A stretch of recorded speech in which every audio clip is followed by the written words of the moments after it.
해변이나 캠핑장에서 뜨거운 여름 날씨를 시원하게 보내려면 뭐가 필요할까요? 물론 얼음으로 과일이나 음료를 차갑게 보관하는 것입니다. 하지만 휴대용 아이스박스, 즉 쿨러가 그런 기능을 충분히 제공한다고 생각하는 사람들은 많지 않았습니다. 그런데 그런 사람들의 생각을 바꾸게 만든 제품이 있습니다. We've had trucks flip over where the Tundra sitting in the bed is stronger than the cab itself and keeps the cab from crushing down on someone's head. Even with the Rambler sitting in the cup holder, car catches fire, cops put the fire out and there's still ice in the Rambler. Somebody lost a finger and used the cooler to transport their finger till they get to the hospital or sewn back on. We had a boat turnover where a guy floated on his Yeti for like 24 hours till the Coast Guard found him the next day.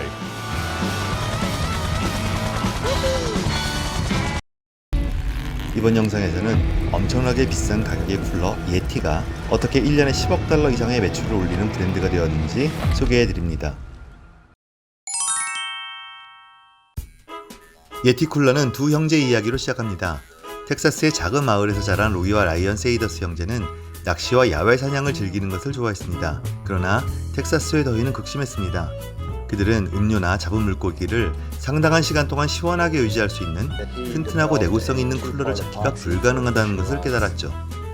그 당시 시장에 나온 쿨러는 가격을 우선시했고 이는 저렴한 재료로 만든 낮은 품질로 이어졌습니다. 2006년 세이더스 형제는 아버지의 차고에 들어가 야외에서 성능이 오래 유지되고 부서지지 않는 쿨러를 만드는 연구를 시작했습니다. 예티 웹사이트에 따르면 초기에 그들은 소비자 조사나 시장 데이터 분석에 의존하지 않기로 결정했습니다. 직접 경험을 통해 혁신적인 제품을 만들려고 한 거죠. 그렇게 첫 번째 예티의 쿨러 툰드라가 탄생했습니다. 이 쿨러는 오랜 기간 식지 않았고 충격에 견디는 건 물론 심지어 불에 타도 기능을 유지했습니다.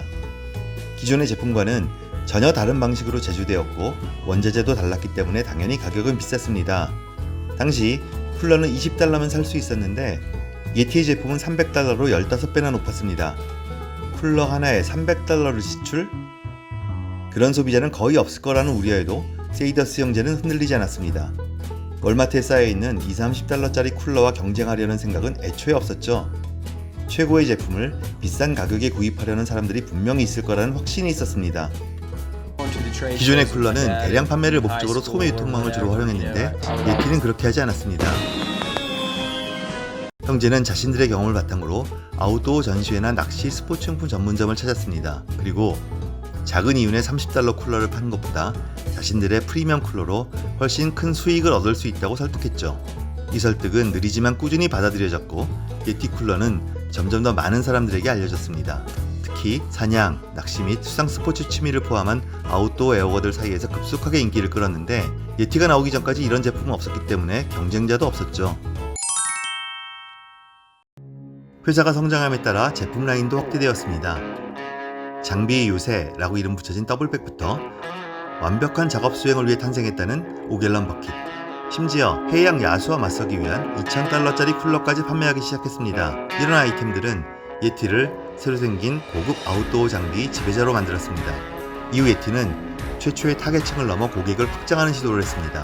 가장 먼저 접근한 대상은 테일게이터들이었습니다. 테일게이팅은 미국에서 스포츠 경기를 관람하기 전 주차장 등에서 3-3-5 음식과 환담을 즐기는 간단한 아웃도어 파티 문화인데 텍사스가 기반인 예티는 미식축구는 좋아하지만 더운 날씨에 지쳐하는 소비자들에게 어렵지 않게 다가갈 수 있었습니다.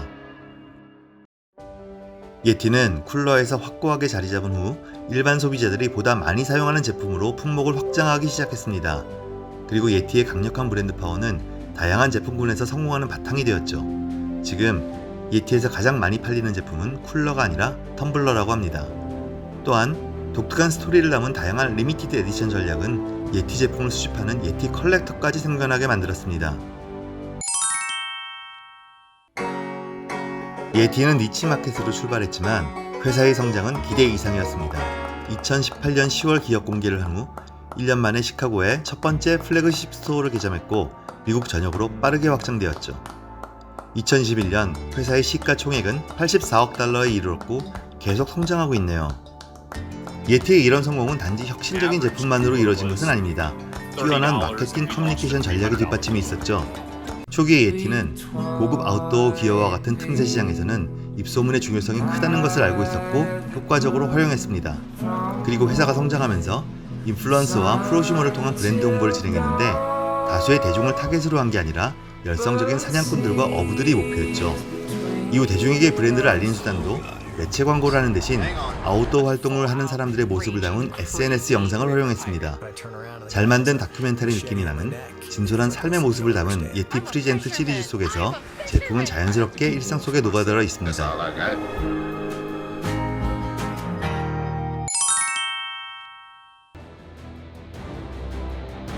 대부분의 세계적 아웃도어 브랜드들은 역사가 오래되었죠.